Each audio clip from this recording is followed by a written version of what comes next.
mula Din. Aku nak balik buka lagi. Kat mana itu Din?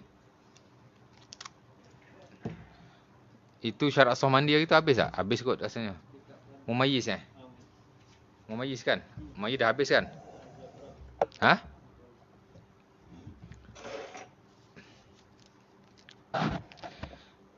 Boleh mula dah?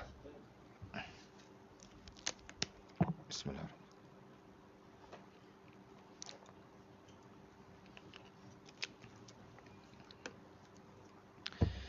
Assalamualaikum warahmatullahi wabarakatuh.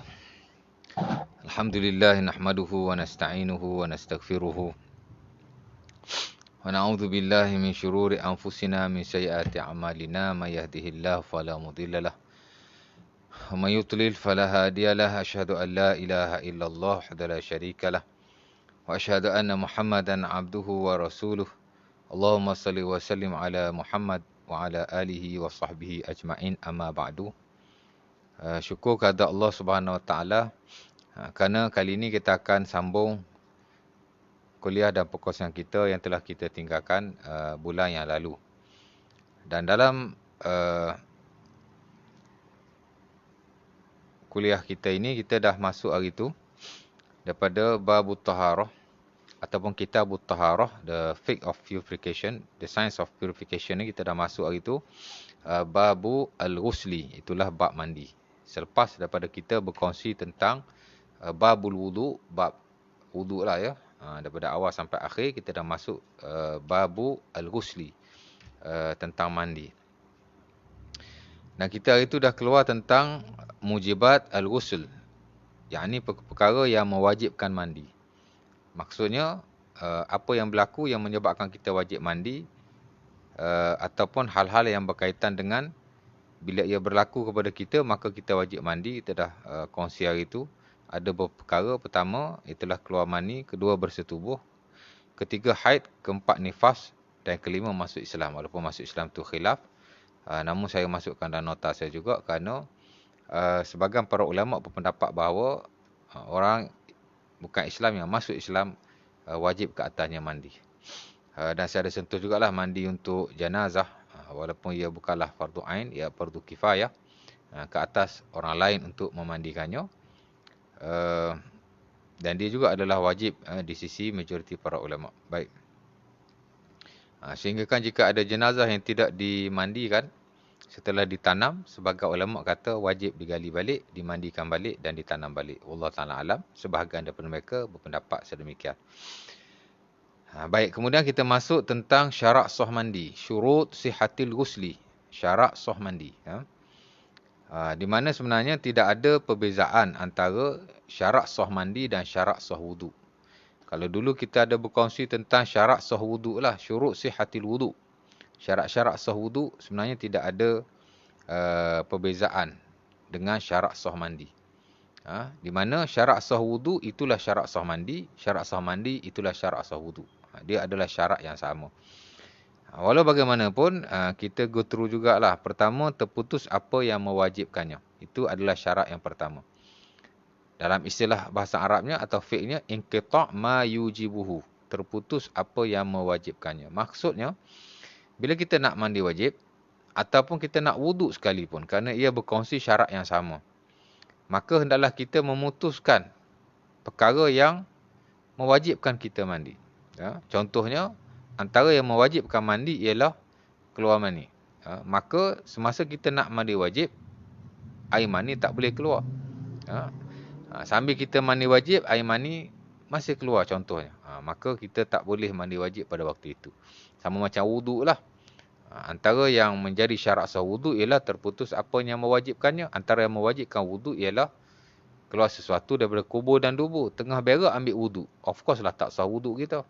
Ataupun kita tengah kencing, sambil-sambil kencing kita berwuduk. Sama juga tidak sah wuduk berkenaan. Itu ada dimaksudkan dengan inqita' ma yujibuhu. Maksudnya apa-apa yang mewajibkan mandi wajib ataupun berwuduk, maka kita mesti memutuskannya terlebih dahulu. Hatta sebahagian para ulama mengatakan bahawa kalau kita berwuduk sebelum istinja pun tidak sah. Umpama yang distandardkan dalam mazhab Al-Hambali. Kita kencing, tak basuh kencing. tak sah di sisi mereka melainkan setelah kita istinja terlebih dahulu. Adapun dalam mazhab Syafi'i, kita kencing kemudian kita wudu. After that baru kita basuh kencing kita. Tidak menjadi masalah as long as kencing dah habis. Cuma tak basuh lagi, tak istinja lagi. Manakala kita tidak mewajibkan istinja untuk mengesahkan wudu. Adapun di sisi mazhab Hambali mewajibkannya. Itulah maksud terputus apa yang mewajibkannya. Mana apa-apa yang mewajibkan seseorang itu mandi wajib, maka ia mesti terputus terlebih dahulu. Orang yang haid umpamanya, nak mandi wajib kena habis haidnya terlebih dahulu. Kalau dalam keadaan haidnya keluar, dia mandi wajib, maka tidak sah mandi wajibnya. Dan begitulah dalam hal-hal yang lain. Perempuan yang nifas, kata Ummu Salamah dalam Sunan Abi Daud, kanatin nufasa tajlis ala ahdi Rasulillahi 40 yauman. Dan setengah riwayat walailah adalah orang yang nifas, yang keluar darah selepas beranak. Dia tidak solat, tidak puasa, dia berehat semasa nifasnya sebanyak 40 hari, 40 malam. Jadi semasa nifas itu keluar, dia tak boleh mandi wajib. Kalau dia mandi wajib, maka tidak sah mandinya. Itu yang dimaksudkan dengan inqita' ma yujibuhu, terputus apa yang mewajibkannya. Maksudnya mesti settlekan dulu. Ataupun ia juga memberi maksud bahawa semasa kita mandi wajib, perkara yang menjadi sebab kita mandi tak boleh berlaku. Umpamanya kita keluar mani, kemudian kita mandi. Setengah-tengah mandi, keluar mani lagi. Tak sah lah. Kan? Sama macam tadi lah. Kita berwuduk, kita kencing. Kencing dah habis. Tadi saya buat contoh, kita kencing dalam keadaan berwuduk. Tak sah wuduk kita. Ataupun kita kencing, dah habis. Kemudian kita wuduk. Tengah-tengah wuduk, terkencing lagi sekali. Tak sah juga. Ia termasuk dalam konteks yang sama. Itulah inqita' ma yujibuhu. Mesti memutuskan. Bagi clear apa-apa yang mewajibkan wuduk atau mandi wajib berkenaan. Itulah syarat yang pertama yang termuat dalam buku-buku fiqh lah yang perlu kita tahu. Jadi bagi settle yang tu dulu, orang yang dah haid, habis haid baru dia mandi. Habis nifas baru dia mandi. Habis bersetubuh baru dia mandi. Umpamanya. Tengah-tengah bersetubuh mandi. Of course lah mandi. Itu tidak sah. Itu syarat yang pertama. Adapun syarat yang kedua ialah Islam. Al-Islam. Sama juga syarat sah mandi dengan syarat sah wudu. Islam adalah syarat terutama juga bila kita nak melaksanakan perintah mandi wajib. Di mana tidak sah mandi orang-orang kufar. Kata Al-Imam Ibn Qudamah Al-Maqdisi dalam Al-Mughni, la yasihhu ghuslu al-kafir. Tidak sah mandi orang kafir. Mesti orang Islam. Kerana Islam adalah syarat kepada keseluruhan hak ehwal, hampir keseluruhan yang bersabit dengan hak ehwal ibadah. Jadi tidak sah. Sama macam wuduk jugalah. Orang yang bukan Islam, wuduk tidak sah. Walaupun adalah segelintir yang kata sah. Bahkan dengan berwuduk, dia masuk Islam. Allah Ta'ala alam. Tapi di sisi majoriti, Islam adalah syarat sah. Baik kepada wuduk, baik kepada mandi wajib. La yasihhu ghuslu al-kafir. Kalau kita lihat dalam bab mandi, para ulama bertegas bahawa tidak sah mandi orang yang bukan Islam atau orang kafir.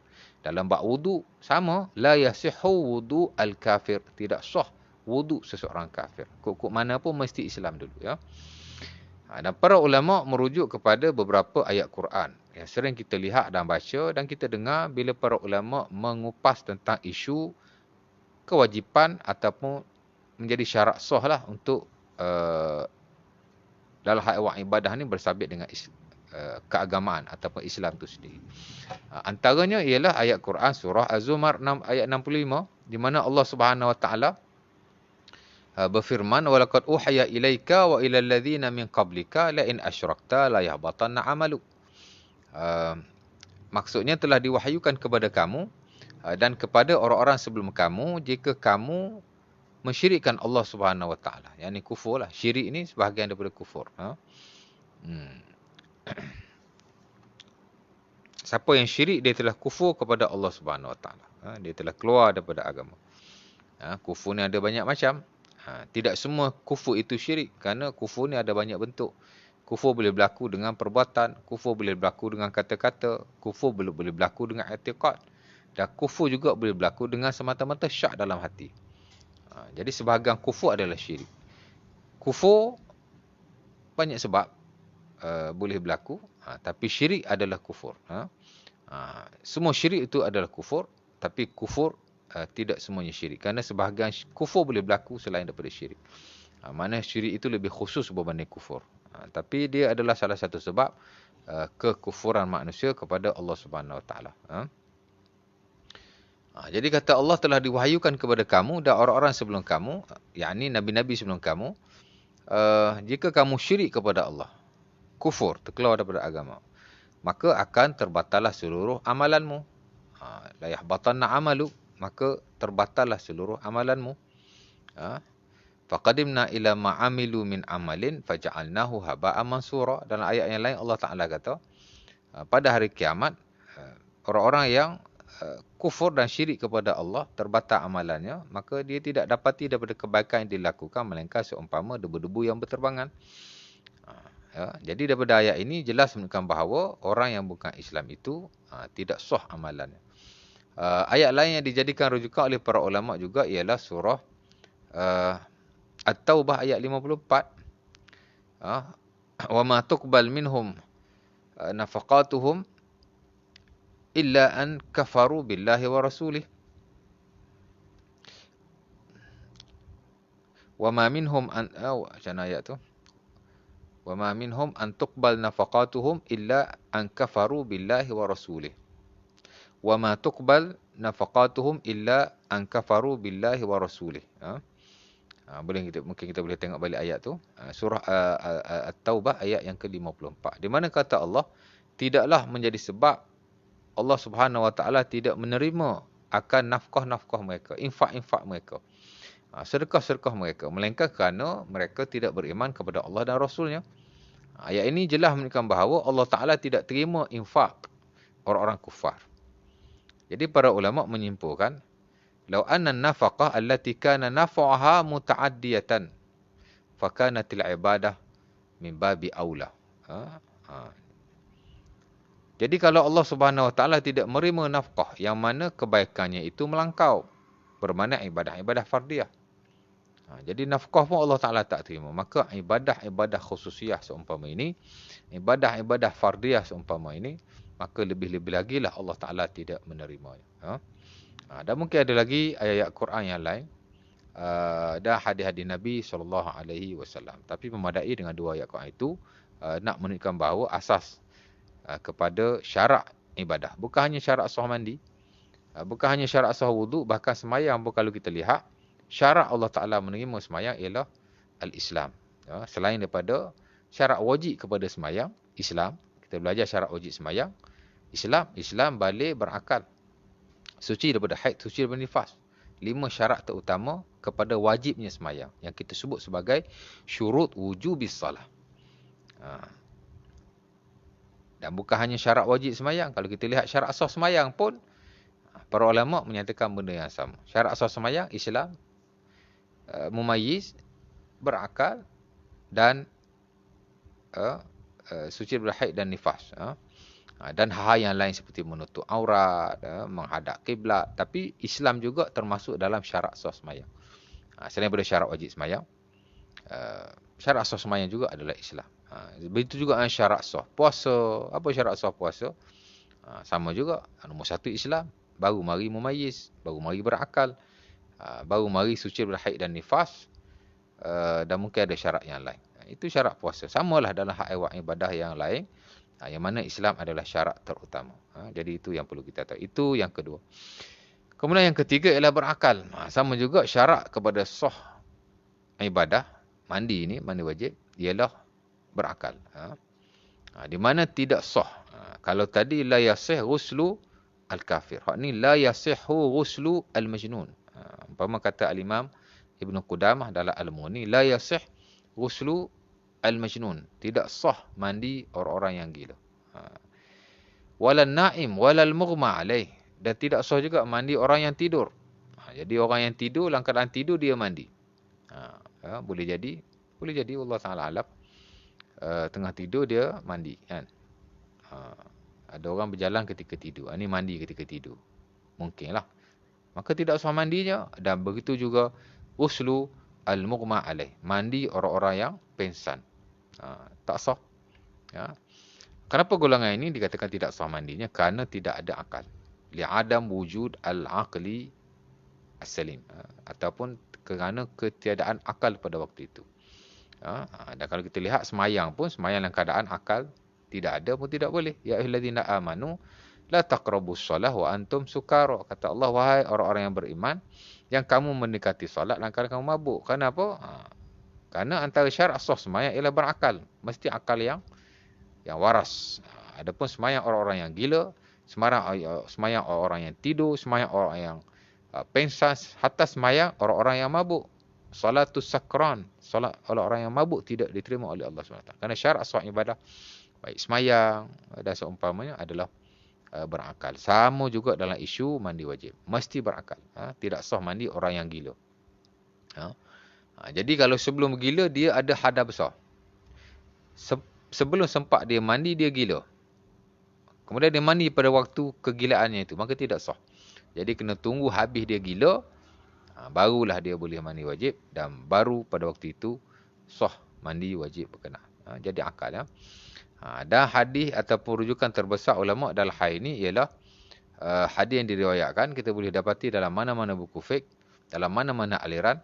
Hadis yang diriwayatkan daripada Aisyah dan Ali bin Abi Talib, yang diriwayatkan dalam Sunan Abi Daud dan selainnya, adalah hadis yang menjadi tunjang lah, berkaitan dengan syarat sah ibadah ni. Bukan hanya mandi, tapi dalam hak ibadah yang lain,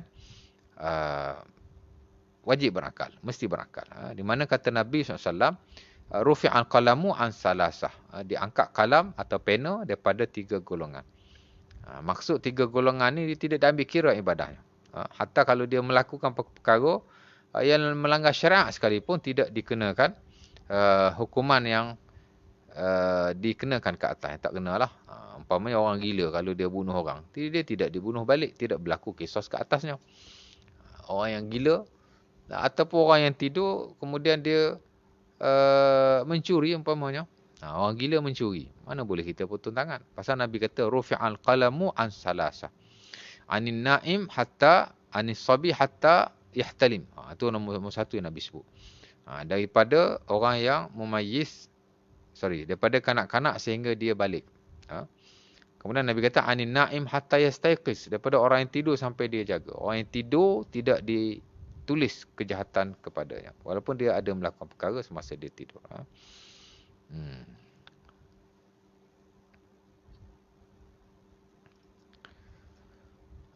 Kemudian anil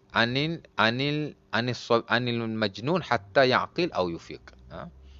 Dan antara yang ketiga yang disebut oleh Nabi SAW, orang yang diangkat pena juga ialah orang-orang yang gila sehingga dia berakal atau sehingga dia sedar daripada gilanya. Jadi disebut di situ orang yang gila lah. Jadi tidak ditulis pena kepadanya, yang ini tidak dipertanggungjawabkan. Dan dalam konteks ibadah ni maksudnya tidak solat ibadahnya. Jadi mesti berakal. Itu yang ketiga. Yang keempat ialah niat. Niat ni kita dah kongsi panjang lebar itu. Niat ni ialah al-qasdu wal azmu ala syai'. Kita qasad, kita ada keazaman untuk nak melakukan sesuatu. Kata Imam Al-Ghazali, niat ni laisa nutuq la fil qalbi, laisa nuzum wala nutuq la fil qalbi wala fil lisan. Niat ni bukanlah susunan huruf, tidak pada mulut dan tidak pada hati. Walakin qad yusa'idu al-qalba al-lisanu. Walau bagaimanapun dia kata kadang-kadang mulut boleh membantu hati, tapi asas kepada niat itu adalah di dalam hati-hati manusia. Dan kita tidak perlu lafazkan, sebutkan, kerana niat apa yang terkandung dalam hati kita. Cuma dalam setengah-setengah keadaan mungkin sebagai ulama memberi keharusan untuk mentalafuz atau menyebut niat. Tapi asal niat itu secara jelas disebut oleh mana-mana ulama, mahalluha al-qalbu. Kerana kita nak perlu ingat juga bahawa niat ni dia ada 3 perkara yang penting. Pertama ialah hakikatun niyah. Hakikat niat. Niat ni ialah al-azmu wal qasdu ala fi'li syai'in. Kita berqasad, kita berniat, kita berazam untuk nak melakukan sesuatu. Itulah maksud niat. Hakikatu. Yang kedua mahalluhu. Hakikatuha, hakikatun niyah. Yang kedua mahalluha, tempat niat. Of course lah, mahallul an-niyah al-qalbu. Tempat niat ialah hati. Yang ketiga ialah kaifiyatun niyah. Tempat niat bukan di mulut tapi di hati. Dan yang ketiga ialah kaifiyat niat. 3 perkara ni kebiasaannya ada dalam buku-buku fiqh. Hatta Imam Al-Ghazali dalam Al-Wasit, Dia menjelaskan ketiga-tiganya. Hakikatun niyah, mahallun niyah dan kaifiyatun niyah. Pertama ialah hakikat niat. Yang kedua ialah tempat niat yang tidak ada pertikaian lah di kalangan para ulama. Mereka sepakat bahawa hakikat niat ialah keazaman untuk nak melakukan sesuatu. Mereka juga sepakat tempat niat adalah di hati. Dan yang ketiga ialah kaifiyatun niyah. Itulah kaifiat niat. Macam mana nak niat? Umpama dalam wuduk dulu kita bincang macam nak niat wuduk. Macam-macam kita boleh niat. Dan tidak ada satu benchmark untuk kita niat. Manakah macam mana Nabi niat dulu? Tak ada lah. Pasal hadis pasal niat ni sebenarnya tidak ada in spesifik. Melainkan bila ulama berbicara pasal niat, mereka hanya menukilkan hadis Nabi yang amat masyhur itu, innamal a'malu binniyat. Hadis Umar Al-Khattab yang diriwayatkan oleh Sahih Bukhari dan Muslim. That's it, itu saja. Sama juga dengan ayat Quran bila para ulama nak menyebut tentang niat dalam mana-mana hak ehwal ibadah, selain daripada hadis berkenaan, para ulama hanya menyebut ayat Quran surah Al-Bayyinah ayat kelima, wa ma umiru illa liya'budullaha mukhlishina lahuddin. Mana niat merujuk kepada ikhlas. Tapi kalau nak cari tata cara niat in spesifik daripada ayat Quran, daripada hadis Nabi SAW tidak ada. Sebab itu Al-Imam Al-Ghazali dalam Ihya Ulumuddin ada sebut bahawa antara perkara yang paling mudah untuk dilakukan oleh kita ialah niat. Tapi dek kerana tidak dinafikan ada berlebihan dalam niat sehingga akhirnya menjadi was-was, menjadi permasalahan lah kepada orang-orang awam dan orang di bawah ni untuk nak melakukan niat. Sedangkan kata beliau, niat adalah perkara yang paling mudah. Dia tidak pernah dibincangkan oleh Rasulullah SAW tentang tata caranya dan tidak pernah dibincangkan oleh para sahabat. Maknanya Imam Ghazali dia kritik fuqaha lah. Kerana tak dinafikan dalam haiwan niat ni kadang-kadang ada macam berlebihan. Sebenarnya niat ni amat senang sekali. Dan ulama yang bagus jugalah huraiannya dalam bab niat ni ialah Al-Imam Ibnu Al-Qayyim rahimahullahu ta'ala. Ibnu Qayyim Al-Jauziyah dalam bukunya Zadul Ma'ad yang menjelaskan tentang sunnah-sunnah Rasulullah SAW. Dia one of the best book untuk kita belajar, untuk kita rujuk dan kita buat cross check dengan mana-mana fatwa, mana-mana pendapat dalam mana-mana mazhab. Sehingga kita tak nafikan bahawa amat bagus untuk sesiapa yang mempelajari fiqh untuk nak merujuk buku Zadul Ma'ad dikarang oleh Al-Imam Ibnu Qayyim. Kata beliau, niat ini satu benda yang mudah dan dia kata faman qa'ada lil wudu faqad nawal wudu. Siapa-siapa yang telah duduk untuk melakukan wudu maka dia telah berwudu. Jadi as simple as that. Itu perlu kita faham. Cuma niat ni sebagai ulama meletakkannya dalam rukun ibadah berkenaan. Kalau dalam bab wudu, rukun wudu lah. Kalau dalam bab mandi, rukun mandi. Tapi tak dinafikan sebagai ulama yang lain memasukkan memasukkan niat ni dalam syarat sah ibadah. Dan dalam konteks mazhab Syafi'i, Al-Imam Al-Ghazali rahimahullahu ta'ala juga sama. Dia kata niat ni adalah syarat sah ibadah. Dia bukan rukun. Sebab itu kalau kita lihat dalam Ihya Ulumuddin, hatta dalam Al-Wasit, dia menyatakan bahawa an-niyah ashbal bisyurut. Niat ni lebih dekat kepada syarat sah. Dia bukan rukun. Tapi tak apalah. Kalau duduklah rukun pun betul, duduklah syarat sah ibadah pun betul. Kerana kedua-duanya adalah perkara yang penting dan tidak boleh diabaikan. Jadi saya masukkan nota ni dalam syarat sah ya. Kerana dalam buku-buku fiqh contemporary pun saya lihat sebahagian besar ulama moden memasukkan niat ni dalam syarat sah ibadah. Dan itu yang saya sukalah. Jadi saya masukkan. Baik, kemudian yang kelima ialah mumayyiz. Mumayyiz tadi kita dah sebut bahawa kebiasaannya kebiasaan syarat wajib ibadah ialah balik. Kita lihat syarat wajib semayang, balik. Islam, balik, berakal. Suci haid, suci nifas. Itulah syarat sah kepada syarat wajib kepada semayang. Islam, balik, berakal, kemudian suci haid, suci nifas. Sebagai ulama masuk lagi satu, dipanggil masuk waktu. Tapi majoriti letak masuk waktu ni dalam syarat sah semayang ya, bukan syarat wajib semayang. Sama juga kalau kita lihat dalam syarat wajib puasa pun, Islam, balik, berakal, suci daripada haid, suci daripada nifas dan mampu. Ada 6 syarat ada 6 syarat wajib puasa. Tapi adapun mumayyiz ni dia bukan syarat wajib. Mana Wajib-wajib ni bila dah balik. Adapun untuk nak memastikan sahnya satu ibadah memadai dengan mumayyiz. Ya, sebab itu saya masukkan dalam syarat sah mandi, dan bukan saya lah, mana daripada mana-mana buku ulama pun syarat sah mandi ni dia masukkan. Bukan syarat sah mandi saja, syarat sah wudu, syarat sah semayang, syarat sah puasa, syarat sah haji. Dia memasukkan dalam dia memasukkan dalam syarat sah hal yang berkenaan ialah mumayyiz tapi tidak balik. Balik ni wajib. Wajib semayang balik, tapi nak mengesahkan semayang bukan balik. Mumayyiz sudah memadai. Dipanggil at-tamyiz. Syartun min syurut sihhati al-ibadah. Mumayyiz ni ialah syarat sah antara syarat-syarat sah ibadah. Dalam konteks mandi ni, mumayyiz pun sama. Maksudnya, la yasihhu, tidak sah mandi orang-orang yang tidak mumayyiz. La yasihhu ghuslu ghairil mumayyiz. Tidak sah mandi orang yang tidak mumayyiz. Maksud soalnya siapa mumayyiz ni ialah budak-budak kecil yang belum boleh berkata-kata. Budak-budak kecil yang bila ditanya dia tak boleh menjawab. Hatta di sisi majoriti para ulama mengatakan mumayyiz ni ialah budak-budak kecil yang mana tidak boleh lagi membezakan antara ibadat dan adat, dan tidak boleh beristinja secara bersendirian. Walaupun para ulama berbeza-beza tentang tahun lah. Tahun ada ulama kata 3 tahun, ada kata 4 tahun.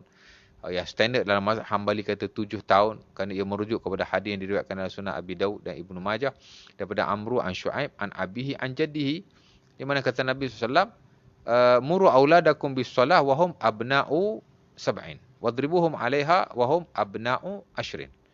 Nabi kata anak ni bila sampai umur 7 tahun kamu kena suruh dia semayang. Bila dia dah umur 10 tahun dia tak semayang, kamu boleh pukul. Jadi dia kata mumayyiz Nabi sebut sini, Nabi mula-mula suruh semayang umur 7 tahun. Jadi dia kata mumayyiz 7 tahun lah. Adapun di sisi majoriti setahu saya tidak mentakyidkan mumayyiz dengan 7 tahun. Tapi as long as umpama Syekh Ibnu Utsaimin dalam Asy-Syarhul Mumti' dia kata idza su'ila yaruddul jawab. Bila dia ditanya dia boleh jawab. Dan sebahagian para ulama kontemporari menyatakan bahawa idza lahu istita'ah fi tamyiz bainal ibadah wal adat. Jika dia ada kemampuan untuk nak membezakan antara ibadah dan juga adat. Maknanya kalau kita boleh ajar dia, dia reti dan dia boleh tahu. Dan ada juga sebahagian kata allazi yastaqillu bistinja'ihi, orang yang boleh beristinja secara bersendirian. Maknanya dia sudah akalnya sudah okey. Kemungkinan dalam 3 tahun dan ke atas dia sudah mumayyiz. Kalau dia tidak mumayyiz, dia mandi wajib atau berwuduk, atau diwudukkan oleh sesiapa, atau dimandikan oleh sesiapa, maka tidak sah. Jadi mumayyiz adalah syarat terpenting dalam hak ehwal ibadah, especially juga dalam konteks mandi wajib. Mesti mumayyiz baru sah. Baik, kemudian yang kelima ya, yang keenam, air suci menyucikan. Sama juga dalam konteks wuduk dulu, air yang suci menyucikan, tahir mutahhir. Ataupun dalam istilah fuqaha yang lain disebut sebagai air yang tahur. Air yang tahur. Kerana kalau kita lihat, dan kalau kita masih ingat, semasa kita belajar Babul Miyah, the chapter of water dulu, kita ada bahagikan air ni kepada 3. Satu, tahir mutahhir. Suci menyucikan. Ataupun istilah lain disebut tahur. Tahur, amat-amat suci. Yang kedua, tahir ghair mutahhir. Air yang suci tapi tidak menyucikan. Kemudian yang ketiga ialah air najisun, air najis. Jadi ada 3 air di situ. Air yang mengesahkan mandi wajib, seumpama wuduk juga, itulah hanya air yang tahir mutahhir, air yang tahur. Hatta Al-Imam Ibnu Al-Munzir dalam bukunya Al-Ijma' telah menyatakan bahawa ajma'u ala annal wudu la yasih. Telah ijma' para ulama bahawa wuduk ini tidak sah. Illa bima waqa' alaihi ismu ma'. Melainkan dengan air yang kita panggil sebagai air mutlak. Liman yajidus sabila ilaiha. Kepada sesiapa yang mampu mendapatkannya. Mana as long as ada air yang mutlak, mesti kita berwuduk dengannya. Kalau tak ada air mutlak, baru pergi kepada yang lain seperti tayamum. Makna telah diijma'kan, air mesti air mutlak. Dan tidak boleh air yang lain. Kalau ada khilaf pun sedikit saja, namun ia telah ditolak. Umpama yang standard dalam mazhab Hanafi boleh berwuduk dengan air nabith. Nabi ni air rendaman tamar atau seumpamanya, yang kadang-kadang boleh memabukkan. Tapi boleh dibuat wuduk. Tapi majoriti para ulama menolak kerana hadis yang diriwayatkan itu hadis yang tidak sahih. Hatta kalau tidak dalam mazhab Hanafi sendiri, Al-Imam At-Tahawi dalam Syarah Ma'anil Athar, walaupun dia bermazhab Hanafi tapi dia tolak akan pendapat itu dan dia kata mukhalafatus sunnah, menyalahi sunnah sama sekali. Tidak ada nas. Memanglah para ulama ni sebaik mungkin dia cuba untuk selari dengan mazhab yang dia anuti. Ini kita tak nafi. Hatta sebesar Al-Imam An-Nawawi rahimahullah ta'ala sekali pun kita lihat dia selari sejajar dengan pendapat ulama-ulama Syafi'i, hatta Al-Imam Syafi'i sebelumnya. Dia cuba sebaik mungkin untuk tidak menyalahi mazhabnya. Tapi dalam banyak pendapat dia menyalahi kerana dah tak ada jalan yang lain. Kan? Samalah konteks ini. Jadi ada ulama-ulama seumpama ini. Ini dia panggil tak ta'assub lah. Mana ada, jika ada pendapat dalam mazhabnya yang menyalahi, maka dia kata ini tidak benar dan mesti diambil pendapat yang lain yang lebih mendekati sunnah. Hatta kalau kita lihat Al-Imam Al-Qurtubi rahimahullah, walaupun dia juga tegar di atas mazhab Malikinya. Sehingga kita lihat pendapat-pendapat beliau dalam tafsirnya, Ahkamul Quran, banyak cenderung kepada mazhab Hanafi. Dia banyak backup dan bela mazhab Hanafi, mazhab Maliki. Samalah macam Imam Nawawi juga banyak backup mazhab Syafi'i kan. Tapi at the end dia juga sebut idza ikhtalafatis sahabah, jika para sahabat khilaf dalam satu isu, fawajaba ittiba' aqrabihim atau ashbahim bisunnah. Dia kata jika sahabat khilaf dalam sesuatu isu, maka wajib kita mengikuti pendapat mereka yang lebih dekat dan lebih rapat dengan sunnah. Dia memberi penegasan sedemikian. Maksudnya tidak fanatik lah. Mana dia dalam setengah-setengah isu. Sebab itu Al-Imam Izzuddin Ibn Abdissalam juga memberi penegasan yang sama dalam Qawaid Ahkam. Dinukilkan oleh ulama-ulama hatta dalam mazhab Syafi'i. Dalam mazhab Syafi'i ada buku yang bagus yang dikarang oleh Al-Imam Ali bin Abi Bakar Al-Khazra'i. Buku tentang taklid. Dia juga menegaskan bahawa Izzuddin Ibn Abdissalam dengan kehebatan dan keluasan ilmunya,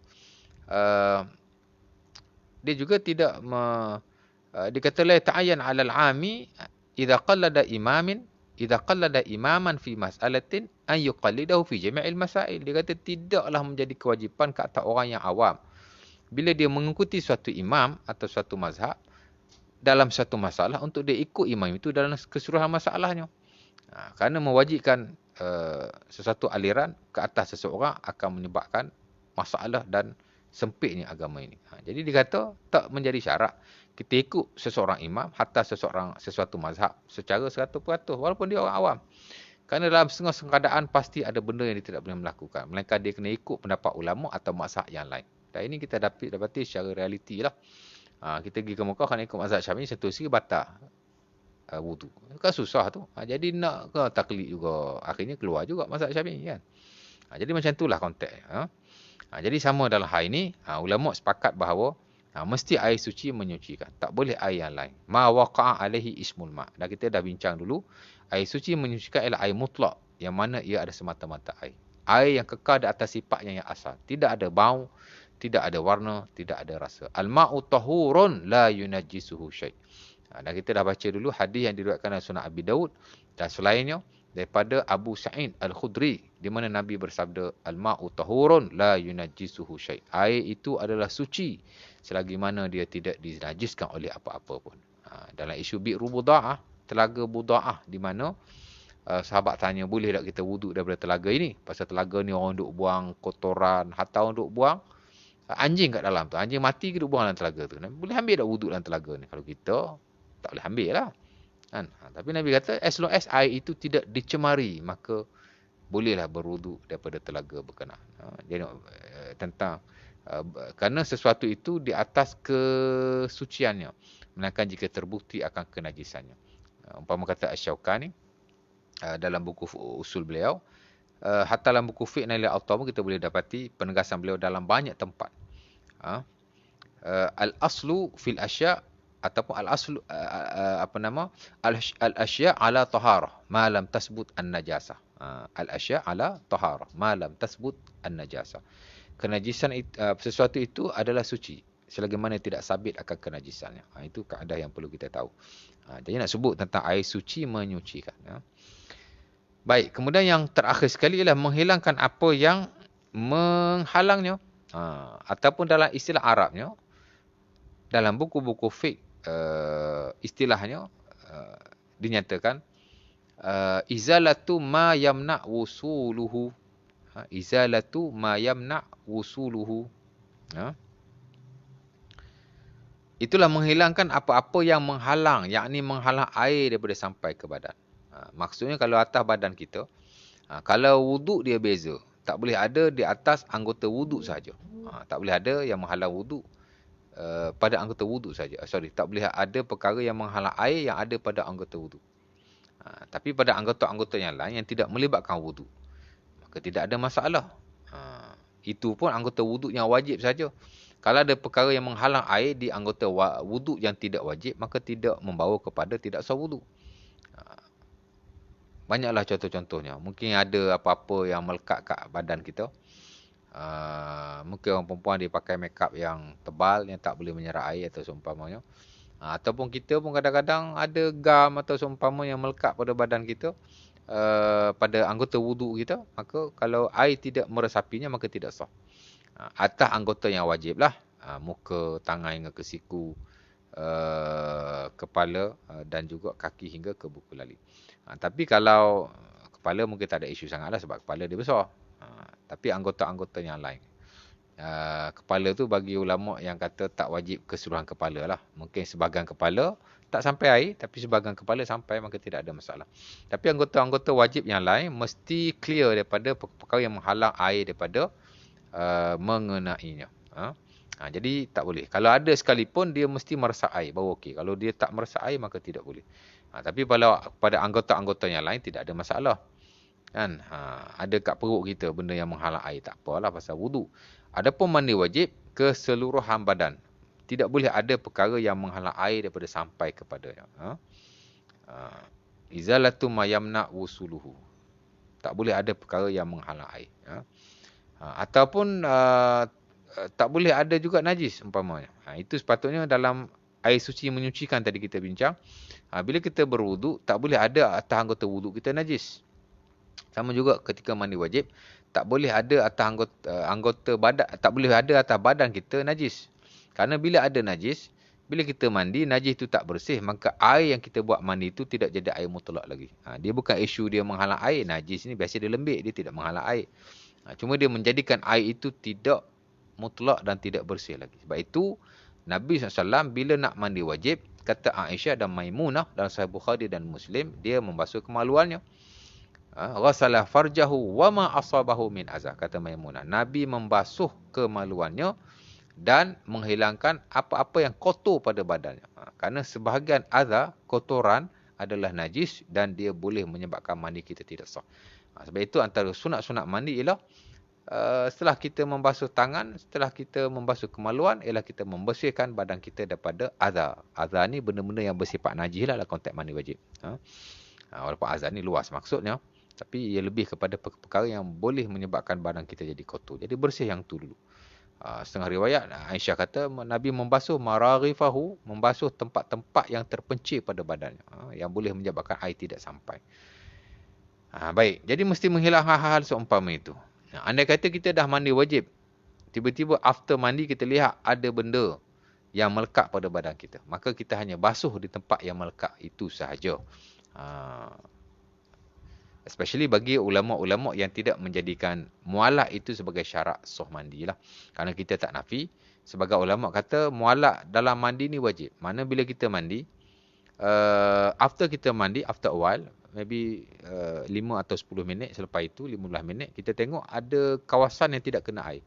Maka kita kena mandi wajib balik. Ini bagi orang yang melihat mualak itu wajib. Yang standard dalam mazhab Hambali umpamanya, dia mewajibkan mualak.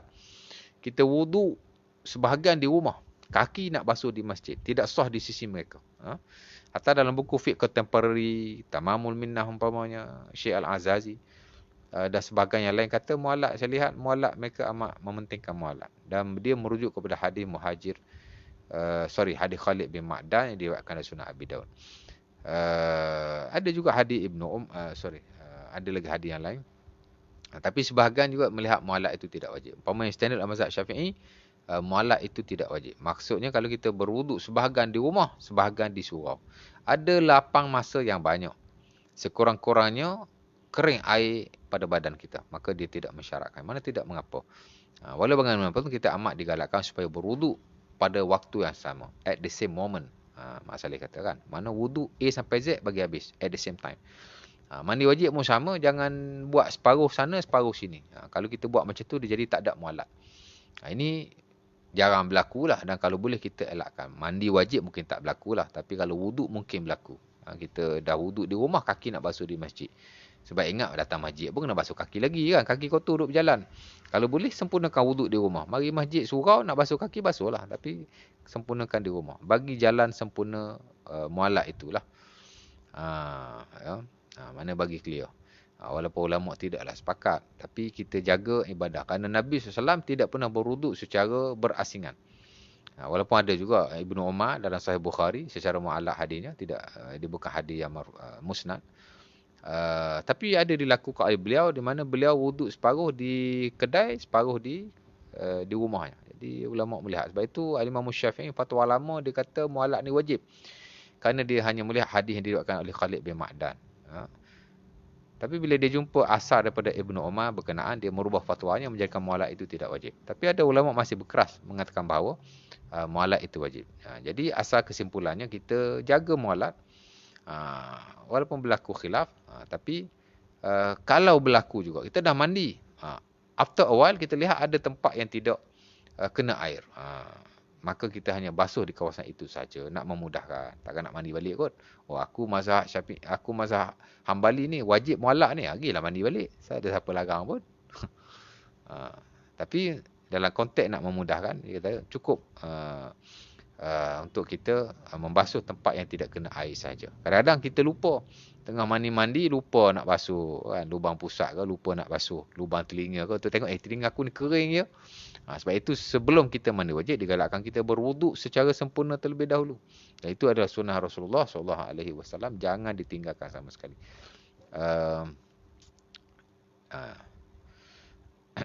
Dulu kita bincang tak tempat-tempat yang disunatkan wuduk? Tak ada bincang kan? Dalam nota saya tak buat lah. Sebenarnya ada tempat yang disunatkan berwuduk. Ada 9 tempat yang digalakkan kita berwuduk.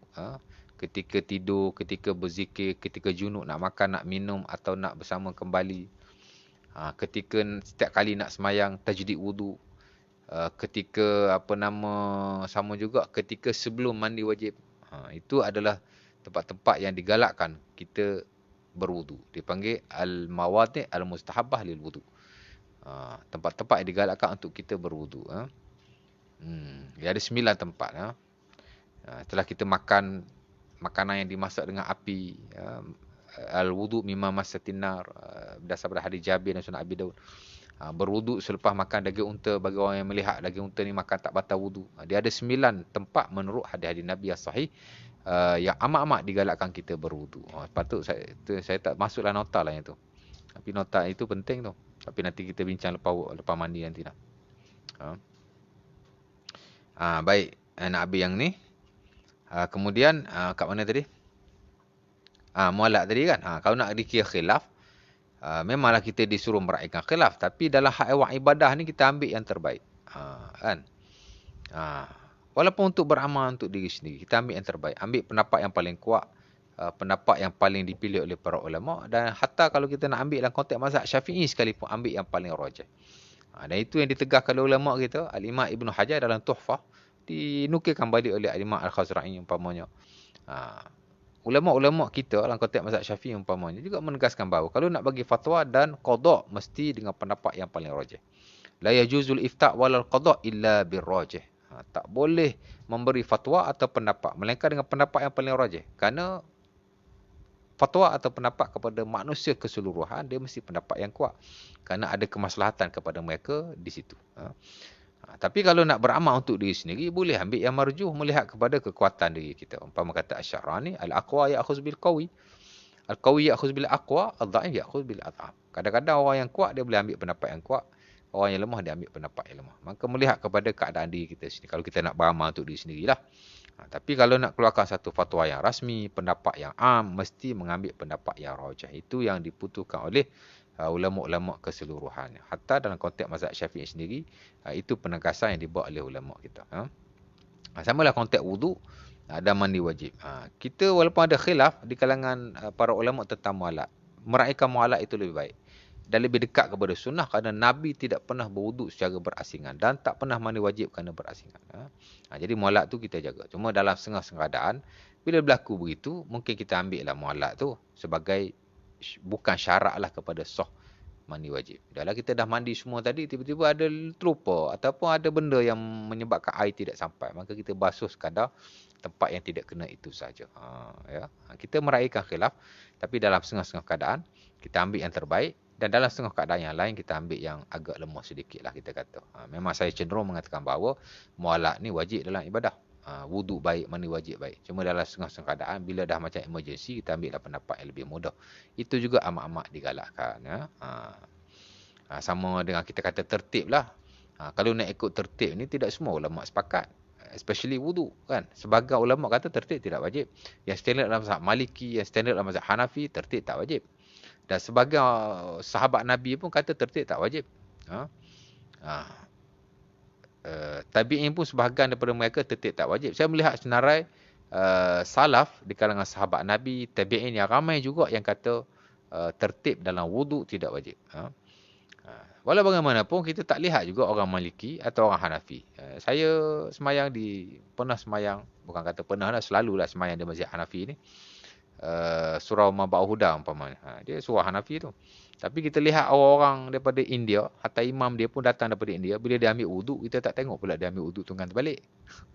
Kan? Kadang-kadang perbincangan dari sudut teoretikal saja. Tapi once kita pergi kepada praktikal, itulah wuduk yang dilakukan oleh mereka. Maksudnya tak beza bab wuduk ibadah ni apa-apa pun. Sama saja. Cuma dari sudut ilmu lah ada beza sikit. Tapi bila sudut praktikal, biasanya kita praktik yang terbaik. Baik, jadi itulah 7 syarat sah mandi wajib. InsyaAllah ta'ala. Terputus apa yang mewajibkannya, Islam berakal, niat, memayis, air suci menyucikan dan juga menghilangkan apa yang menghalangnya. Walaupun benda ni kita tidak hafal, dan kita selalu mandi wajib, sekurang-kurangnya kita ada idea macam mana wajib mandi yang penting. Kerana bila tidak sah mandi wajib, maka tidak sah lah ibadah kita yang lain. Sebab itu amat penting. Dan mandi wajib ni, Nabi kata ghuslul janabah ni ialah salah satu perkara yang penting dalam Islam. Salah satu perkara yang penting dalam Islam. Sebab itu orang yang masuk Islam, di sisi sebahagian para ulama, dia suruh mandi. Sebab masa dia belum Islam tu, of course lah dia tak mandi wajib walaupun dia mandi. Jadi ada bagusnya ulama yang kata orang yang bukan Islam masuk Islam wajib mandi. Walaupun sebahagian kata tak wajib. Tapi sebahagian kata wajib. Jadi ada hikmahnya di situ. InsyaAllah ta'ala. Boleh berhenti saya? Next nanti kita masuk fardu mandi. Di mana fardu mandi saya nukilkan dalam nota ini, niat meratakan air ke seluruh badan, menggosok badan, ada khilaf di situ, dan juga mualat, juga berlaku khilaf. Kemudian kita boleh masuklah tentang sunnah mandi sedikit. Kemudian larangan ke atas orang yang berjunub. Mungkin kita boleh habiskanlah satu kuliah. Mungkin tak habis juga kot. Jadi kita perlu 2 kuliah lagi lah insyaAllah untuk menghabiskan bab mandi ni.